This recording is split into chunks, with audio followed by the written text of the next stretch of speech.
March 4th, 1944. Berlin. The city still slept beneath a heavy gray sky, the streets slick with the last of winter's rain. In the pre-dawn gloom, Luftwaffe pilots hurried across the tarmac at Tempelhof, boots echoing on wet concrete, breath clouding in the cold air.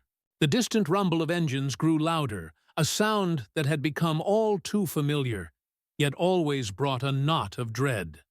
Suddenly, the horizon filled with silver shapes. Hundreds of American bombers, their formation tight and unyielding, approached from the west. But this time, something was different. High above the bombers, darting in and out of the clouds, were sleek, unfamiliar fighters, long-nosed, fast, and impossibly high.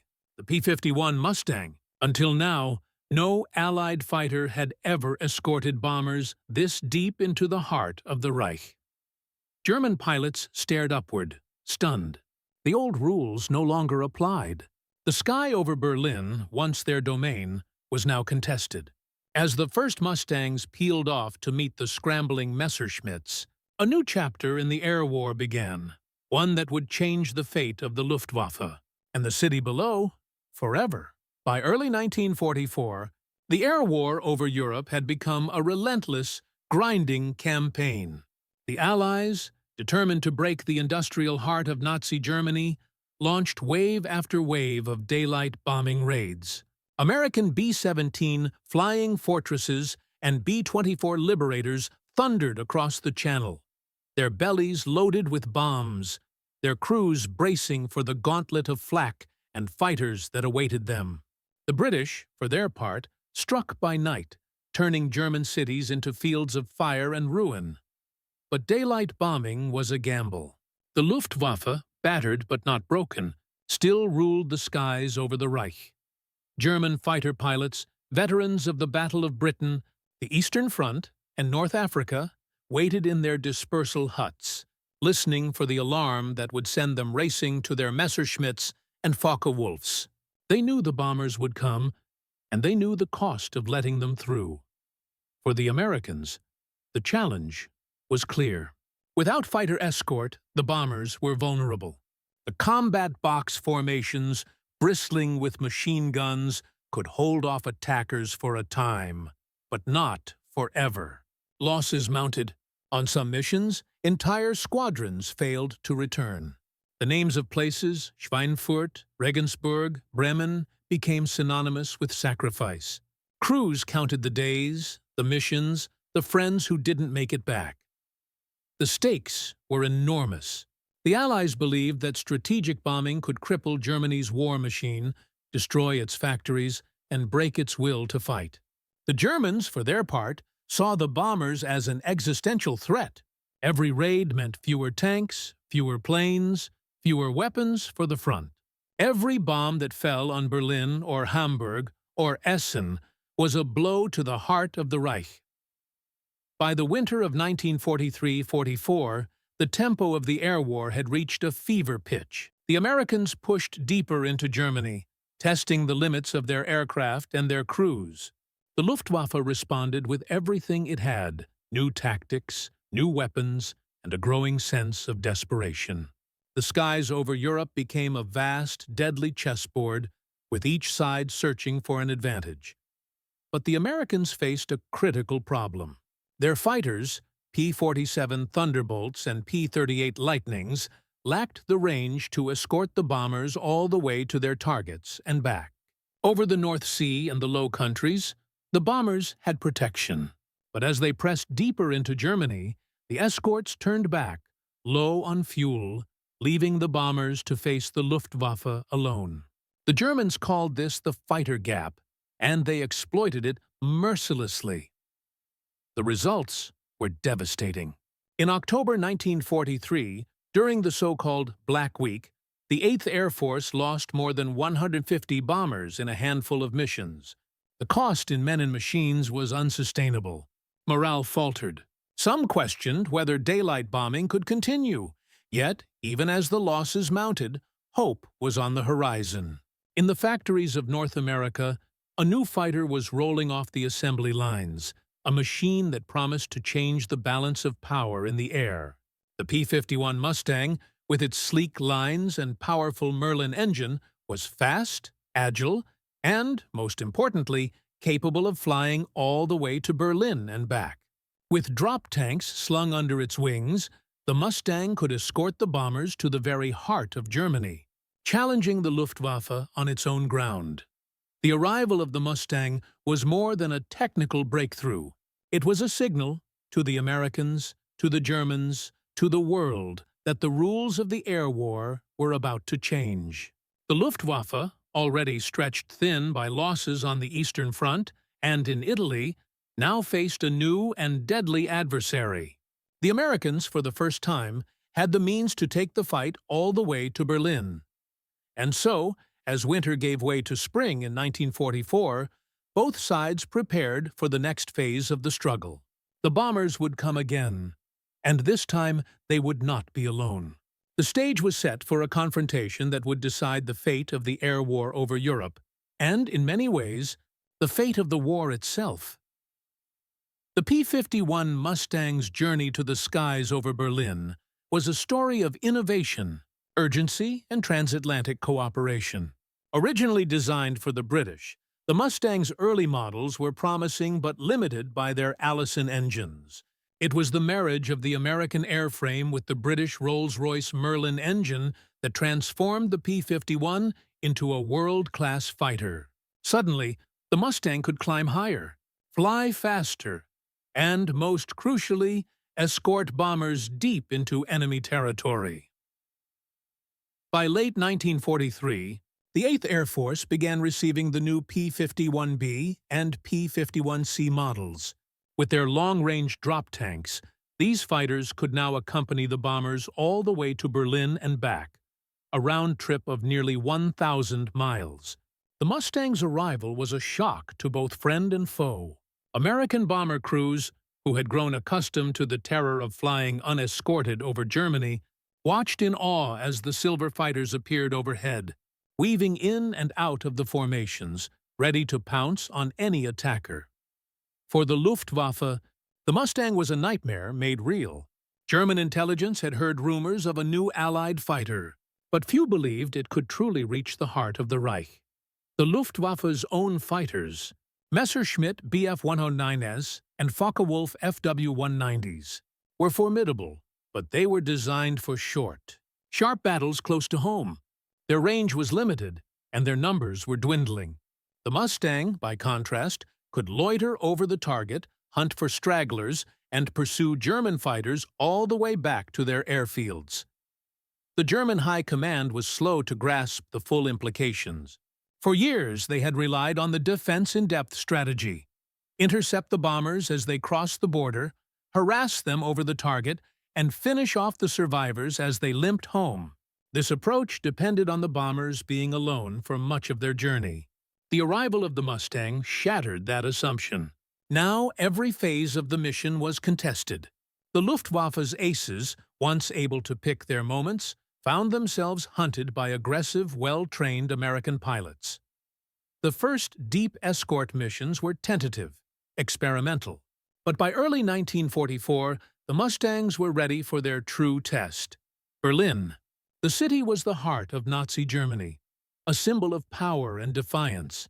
Bombing Berlin was both a military and psychological objective. The Germans had long boasted that no enemy would ever reach their capital by daylight. The Americans were determined to prove them wrong. On March 4, 1944, the weather finally broke.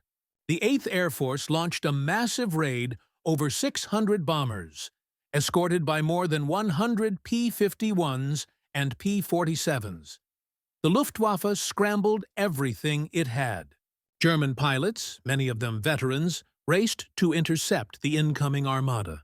But as they climbed to meet the bombers, they saw something that stunned them. American fighters, high above the formation, waiting for them. The shock was immediate and profound. The old tactics no longer worked. The Mustangs dove from altitude, slashing through the German ranks, breaking up attacks before they could begin. For the first time, the Luftwaffe was on the defensive over its own capital. The psychological impact was enormous. "We could not believe our eyes," one German pilot later recalled. The Americans were everywhere. There was no escape. The day marked a turning point. The Luftwaffe's aura of invincibility was shattered. The Americans had proven they could strike anywhere, anytime, and that their bombers would never again be left alone. The cost was high, dozens of aircraft lost on both sides, but the message was clear. The balance of power in the air had shifted. In the weeks that followed, the Mustangs became a familiar sight over Germany. Their presence changed the rhythm of the war, forcing the Luftwaffe to adapt, to retreat, to reconsider its very strategy. The skies over Berlin, once a sanctuary, were now a battleground, and for the men who fought there, nothing would ever be the same. The day the P-51s appeared over Berlin was not just a technical milestone. It was a human event, felt in the hearts and minds of every man in the sky. For the American bomber crews, the arrival of the Mustangs was a lifeline. These men had flown mission after mission into the heart of Germany, watching friends vanish in fire and smoke, counting the minutes until the fighters had to turn for home. They knew the odds. They knew the terror of the flak alley, the sudden slashing attacks of German fighters, the helplessness of seeing enemy planes close in with no one left to protect them. On March 4, 1944, as the bombers droned toward Berlin, the mood was different. There was tension, yes, but also hope. Gunners scanned the sky, searching for the telltale glint of enemy fighters. Then, high above, they saw the Mustangs, sleek, fast, and aggressive, weaving in and out of the formation. The radio crackled with excitement. "Little friends are here," someone shouted. For the first time, the bombers were not alone. For the German pilots, the shock was immediate and visceral. Many were veterans, men who had survived the Battle of Britain, the Eastern Front, the defense of the Reich. They had learned to respect the American bombers, but they had also learned to exploit their weaknesses. The fighter gap was their hunting ground, the place where they could strike with impunity. Now, as they climbed to intercept the incoming raid, they saw the Mustangs waiting for them, high, fast, and ready to fight. The first encounters were chaotic and brutal. The Mustangs dove from altitude, slashing through the German formations, breaking up attacks before they could begin. Dogfights erupted across the sky, contrails twisting and merging as pilots fought for their lives. The Germans were stunned by the Mustang's speed, its agility, its ability to climb and turn with the best of them. "They came out of the sun," one Luftwaffe ace recalled. "We had never seen anything like it." Tactically, the impact was immediate. The old patterns of attack, mass formations, coordinated strikes on the bombers, no longer worked. The Mustangs hunted in pairs and fours, using their superior speed and range to dictate the terms of battle. They could stay with the bombers all the way to the target and back, peeling off to chase German fighters, then returning to the formation. The Luftwaffe's carefully timed attacks fell apart under the relentless pressure. For the Americans, the new tactics were a revelation. Escorting the bombers was no longer a matter of simply flying alongside. The Mustangs became predators, seeking out the enemy, taking the fight to the Luftwaffe on its own ground. Pilots learned to work together, to communicate, to cover each other's tails. The sense of camaraderie was strong. Each man knew that his life depended on the skill and courage of the others. The psychological angle was just as important. For the first time, the Luftwaffe was on the defensive over its own capital. The myth of German air superiority was shattered. Pilots who had once flown with confidence now faced the prospect of being hunted, of being shot down over their own homes. Morale faltered. Some began to question the wisdom of continuing the fight. "We realized the war was lost," one German pilot later said. If the Americans could reach Berlin with fighters, there was nowhere left to hide. For the bomber crews, the change was profound. Missions that had once been nightmares became survivable. Losses dropped, The odds of making it home improved. The Mustangs became legends, little friends, whose arrival meant hope, whose presence meant life. The bond between bomber and escort was forged in fire, in the shared experience of danger and survival. And as the sun set on March 4, 1944, both sides knew that the air war had changed forever. The Americans had found their answer to the Luftwaffe. The Germans had met an enemy they could not outfly, could not outfight, could not escape. The sky over Berlin, once a fortress, was now a battlefield, and the outcome would shape the fate of the war. The technological leap that brought the P-51 Mustang to Berlin was the result of relentless Allied innovation. The Mustang's airframe, with its laminar flow wing and low-drag design, was already advanced, but it was the British Rolls-Royce Merlin engine, built under license in America, that transformed the P-51 into a long-range escort fighter. With drop tanks slung beneath its wings, the Mustang could fly farther, faster, and higher than any previous Allied fighter. Its 650 caliber machine guns gave it the firepower to challenge even the most determined Luftwaffe aces. For the Luftwaffe, the Mustang's arrival was a technical and strategic shock. German intelligence had tracked the development of new Allied fighters, but few believed the Americans could field a machine that could reach Berlin and still fight. The Bf-109s and FW-1D-90s, once the terror of the skies, now found themselves outclassed in speed, range, and sometimes even maneuverability. The Luftwaffe's own attempts to field long-range fighters, like the twin-engine Me-110, had failed to match the Mustang's performance. Leadership on both sides faced new challenges. For the USAAF, the arrival of the Mustang meant a chance to press the offensive, to strike deeper into Germany, to force the Luftwaffe into a war of attrition it could not win. General Jimmy Doolittle, newly appointed commander of the 8th Air Force, issued a bold order. The fighters were no longer to stay close to the bombers, but to seek out and destroy the enemy wherever they found him. This fighter sweep doctrine unleashed the full potential of the Mustang, turning the tables on the Luftwaffe. German commanders, meanwhile, struggled to adapt. The old tactics, mass attacks, head-on passes, coordinated strikes, were no longer effective. The Luftwaffe's best pilots were being lost faster than they could be replaced.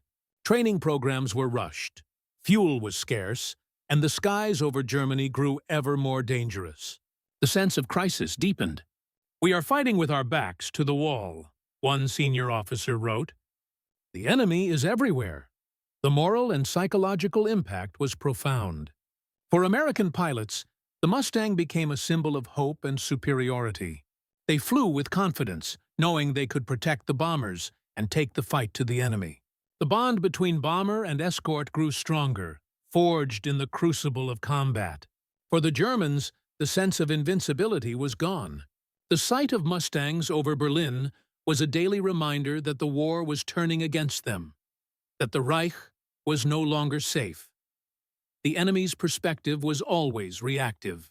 German pilots, once the hunters, became the hunted. They watched in disbelief as the Mustangs appeared over their own airfields, as American fighters strafed trains, convoys, and even barracks deep inside Germany. The shock was not just tactical, but cultural, a realization that the Allies' industrial power, technological innovation, and relentless will had changed the very nature of the war. The Mustang's legacy was immediate and lasting. It broke the back of the Luftwaffe, opened the skies for the Allied bombing campaign, and hastened the end of the war in Europe. But it also left a mark on those who flew and fought beneath its wings. The lessons of March 4, 1944, would echo through the rest of the conflict, shaping the strategies, the technologies, and the memories of a generation. And as the spring of 1944 unfolded, the stage was set for the next great confrontation, a battle not just for the skies over Berlin, but for the future of Europe itself. March 4, 1944. The morning broke cold and gray over Berlin, the city's skyline still scarred by months of Allied bombing. At airfields around the capital, Luftwaffe ground crews hurried to ready their fighters. The warning had come at dawn. A massive American raid was inbound. More than 600 bombers, the largest force yet sent against the heart of the Reich, were already crossing the Rhine. In the ready rooms, German pilots pulled on flight suits and parachutes, their faces drawn with fatigue and tension. Some were veterans, others barely out of flight school. They listened to the briefings, altitude, direction, expected time over target, then filed out to their Messerschmitts and Focke-Wulfs, engines already warming in the cold air. Above the clouds, the American Armada pressed east. B-17s and B-24s droned in tight formation, their gunners scanning the sky for enemy fighters. But this time, the bombers were not alone. High above and all around, the P-51 Mustangs kept watch, their silver wings flashing in the pale sunlight. The Mustang pilots, many on their first mission over Berlin, felt the weight of history. They knew what was at stake, not just the success of the raid, but the future of the air war itself. As the bombers neared Berlin, the Luftwaffe struck. Dozens of German fighters climbed to intercept, diving through the contrails to attack the American formation. The first passes were brutal, cannon shells and machine gun fire ripping through the bombers' ranks. But then, from above, the Mustangs dove. The dogfights that followed were fierce and chaotic. Mustangs and Messerschmitts tangled in tight spirals, tracers arcing across the sky.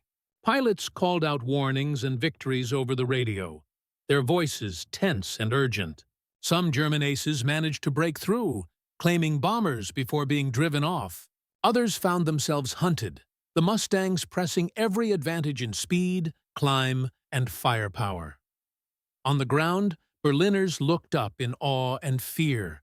The sky was alive with movement, bombers droning, fighters twisting, parachutes blossoming as crews bailed out of stricken planes. Anti-aircraft guns thundered from rooftops and parks, filling the air with black bursts of flak. The city braced for another day of destruction. For the Luftwaffe, the shock was total. The old tactics, mass attacks, head-on passes, coordinated strikes, were shattered by the presence of the Mustangs. German pilots who had once chosen their battles now found themselves on the defensive, forced to fight for survival over their own capital. The Americans were everywhere, one pilot later recalled. There was no escape. The bombers pressed on, dropping their loads over factories, rail yards, and government buildings. Fires raged across the city, smoke rising in thick columns. The Mustangs stayed with the formation, turning back German fighters, escorting the bombers all the way to the target and back. Losses were heavy on both sides, but the mission was a success. Berlin had been struck in daylight, and the Luftwaffe had been unable to stop it. As the American formation turned for home, the Mustangs continued to hunt. Stragglers and damaged fighters were picked off, airfields strafed, trains and convoys attacked on the return leg. The message was clear. The Allies could now reach anywhere in Germany, and the Luftwaffe could no longer guarantee the safety of its own skies. For the men who fought that day, the memory would linger. American pilots returned to base exhausted but triumphant, their aircraft scarred by flak and bullets. Bomber crews counted the empty bunks, mourned the friends who had not made it back, but knew that the odds had shifted in their favor. German survivors landed on shattered runways, their confidence shaken, their losses mounting. The day the Mustangs appeared over Berlin was more than a tactical victory. It was a turning point, a moment when the balance of power in the air shifted decisively to the Allies. The Luftwaffe, once the master of the European sky, was now on the defensive, its best pilots lost, its tactics outdated, its morale crumbling. And as the sun set over a battered Berlin, both sides understood that the war had changed. The next phase would be even more desperate, even more costly. But for the first time, the Allies could see the path to victory, clear, unbroken. and guarded by the silver wings of the Mustang. The shock waves from March 4, 1944, rippled through every level of the Luftwaffe. In the days that followed, German commanders pored over combat reports, searching for answers. The numbers were grim. Dozens of fighters lost, many of them flown by experienced aces. Bomber losses were still high, but the American formations had reached Berlin, struck their targets, and returned, escorted the entire way. The myth of the invulnerable Reich airspace was shattered. At airfields across Germany, the mood was somber. Ground crews patched bullet holes and replaced shattered canopies, but the sense of invincibility was gone. Pilots who had once swaggered now spoke in hushed tones about the Langnasen, the long-nosed Mustangs. They described how the P-51s appeared out of the sun, how they dove with terrifying speed, how they seemed to be everywhere at once. "We could not shake them," one pilot wrote. "They followed us all the way home." The Luftwaffe's leadership scrambled to adapt. Orders went out to change tactics, attack from below, avoid head-on passes, break off sooner. But the reality was inescapable. The Mustang's range and performance meant that no part of Germany was safe. Even the most skilled German pilots found themselves hunted, forced to fight on the defensive, their options shrinking with every mission. For the Americans, the day was a vindication of years of effort and sacrifice. The Mustang had proven itself in the crucible of combat. Bomber crews, once resigned to staggering losses, now flew with renewed hope. The little friends had kept their promise. The bond between bomber and escort grew stronger, forged in the shared experience of survival and loss. The psychological impact was profound. In Berlin, the civilian population watched the skies with a new sense of dread.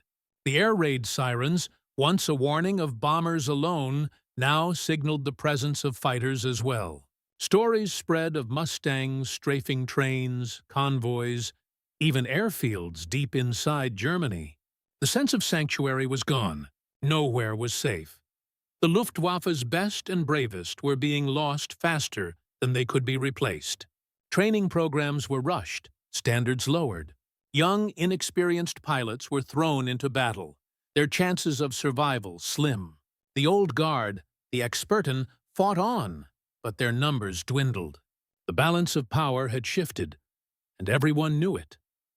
The Allies pressed their advantage. In the weeks that followed, the 8th Air Force launched raid after raid, each one deeper and more devastating than the last. The Mustangs led the way, clearing the skies, breaking up German attacks, and ensuring that the bombers could reach their targets. The Luftwaffe's response grew more desperate. New weapons were rushed into service, including the Me-262 jet. But it was too little, too late. On the ground, the German High Command faced hard choices. Resources were stretched thin. Fuel shortages crippled training and operations. The once mighty air defense network was battered and fraying. The Reich's cities burned, its factories slowed, its people endured.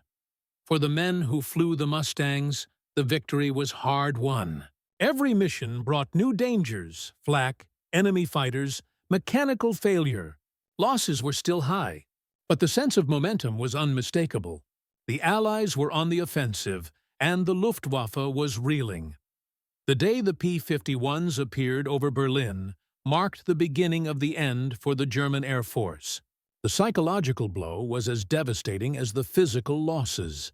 The Luftwaffe's aura of superiority was gone, replaced by a grim determination to fight on, even as defeat loomed. As spring turned to summer, the Mustangs became a familiar sight over Germany. Their presence changed the rhythm of the war, forcing the Luftwaffe to adapt, to retreat, to reconsider its very strategy. The skies over Berlin, once a fortress, were now a battlefield, and for the men who fought there, nothing would ever be the same. The turning point had come.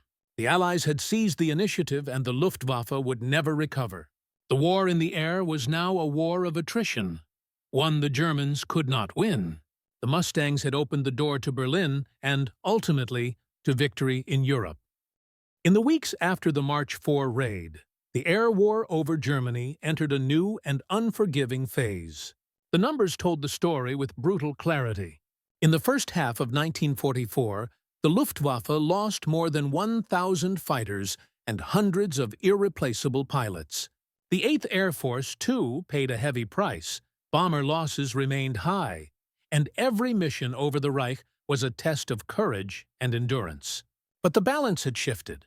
For the first time, the Allies could strike anywhere, anytime, and the Luftwaffe could not stop them.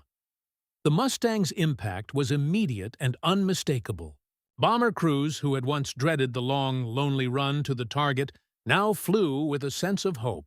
The little friends were always there, high above, diving to intercept enemy fighters, escorting the bombers all the way home. Losses among the bombers dropped. Morale soared. The bond between bomber and escort, forged in the crucible of combat, became one of the defining features of the air war. For the Luftwaffe, the consequences were devastating. The loss of experienced pilots, men who had survived the Battle of Britain, the Eastern Front, and North Africa, was a blow from which the German Air Force would never recover. Training programs were rushed, standards lowered, and young, inexperienced pilots were sent into battle with little hope of survival. The old guard, the expert 10, fought on, but their numbers dwindled with every mission. The strategic impact was just as profound. With the skies over Germany no longer secure, the Allies could bomb with increasing impunity. Factories, rail yards, oil refineries, and transportation networks were all within reach. The relentless pressure of the bombing campaign crippled German industry, slowed the production of weapons and ammunition, and strained the Reich's ability to wage war on multiple fronts. On the ground, the psychological toll was immense. German civilians, once confident in the protection of the Luftwaffe, now watched the skies with fear. The air raid sirens, the distant rumble of engines, the sight of Mustangs and bombers overhead, all became part of daily life. The sense of sanctuary was gone. Nowhere was safe. For the Americans, the success of the Mustang was a vindication of years of effort and sacrifice. The lessons learned about range, about teamwork, about the importance of air superiority would shape the future of air warfare. The Mustang became a symbol of American ingenuity, determination, and the ability to adapt and overcome. But the cost was always present. Every victory was measured in lives lost, in friends who did not return, in the empty bunks and silent mess halls of the airfields in England. The men who flew the missions, who faced the flak and the fighters, who watched the sky turn black with smoke, carried the scars for the rest of their lives. The aftermath of March 4, 1944, was not just a shift in tactics or technology. It was a turning point in the war, a moment when the Allies seized the initiative, when the Luftwaffe's aura of invincibility was shattered, when the path to victory became clear. The Mustangs had opened the door to Berlin, and the world would never be the same. As spring turned to summer in 1944, the effects of the Mustang's arrival rippled through every corner of the European air war. The Luftwaffe, once the pride of the Reich, was now a shadow of its former self. Fuel shortages grew acute. Replacement aircraft sat idle for lack of trained pilots. The skies above Germany, once fiercely defended, became hunting grounds for Allied fighters. Rail lines, bridges, and convoys were strafed with impunity. Even the Luftwaffe's own airfields were no longer safe. Mustangs swept low, guns blazing, destroying aircraft before they could even take off. The psychological impact was devastating. German pilots, many still in their teens, faced overwhelming odds. The old aces, the experten, were gone, lost in combat or grounded by wounds and exhaustion. The new recruits, rushed through training, often lasted only a handful of missions. The Luftwaffe's command structure, battered by losses and the relentless pace of the Allied advance, struggled to adapt. Desperation bred innovation. Jet fighters like the Me-262 appeared, but too late and in too few numbers to change the outcome. For the Allies, the Mustang's dominance meant more than just tactical success. It was a symbol of American industrial might and technological ingenuity. Factories in the United States churned out thousands of P-51s, each one a testament to the nation's ability to mobilize for total war. The Mustang's range and firepower allowed the Allies to maintain constant pressure on the German war machine, hastening the collapse of the Reich's industrial base. The Mustang's legacy was also personal. For the men who flew and maintained them, the aircraft became a source of pride and identity. Pilots gave their planes names and nose art, forming tight-knit groups bound by shared danger and achievement. The stories of Mustang aces, men like George Preddy, Bud Anderson, and John C. Meyer, became legends, inspiring new generations of aviators. On the ground, the German people endured the consequences. Cities were reduced to rubble, transportation ground to a halt, and the once mighty Luftwaffe was powerless to stop the devastation. The sense of defeat grew with every passing week. By the time the Allies crossed the Rhine in early 1945, the outcome was no longer in doubt. Historians would later point to the arrival of the Mustang over Berlin as a decisive moment in the air war. It marked the end of German air superiority, the beginning of Allied dominance, and the acceleration of the Third Reich's collapse. The lessons learned about range, about teamwork, about the integration of technology and strategy would shape the future of air power for decades to come. As the war in Europe drew to a close, the P-51 Mustang remained a symbol of hope and victory. Its silhouette, once a harbinger of doom for German pilots, became an icon of Allied resolve. The men who flew it, and the men who faced it, would never forget the day the Mustangs appeared over Berlin and the world changed forever. The day the P-51 Mustangs appeared over Berlin was more than a tactical milestone. It was a signal that the balance of power in the air had shifted for good. For the Luftwaffe, it marked the end of an era, the moment when the skies above the Reich were no longer a sanctuary, but a battlefield where defeat was inevitable. For the Allies, it was the culmination of years of innovation, sacrifice, and relentless determination to break the enemy's will. The Mustang story is a testament to the power of adaptation. It was not the first fighter to fly over Europe, nor the most heavily armed, but it was the right machine at the right time.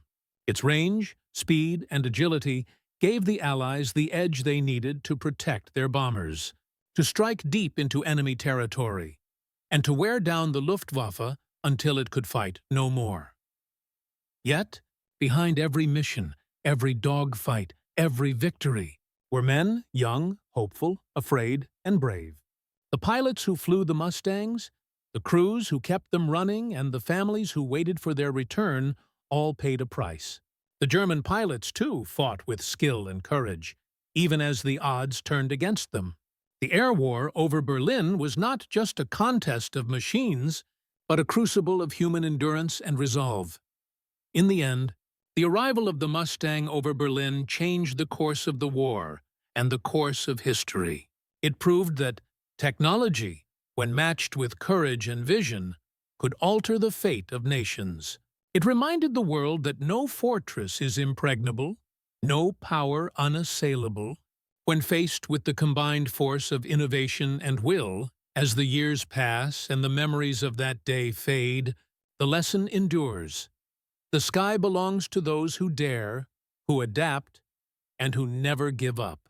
The Mustangs over Berlin were more than just airplanes. They were the wings of victory and the harbingers of peace.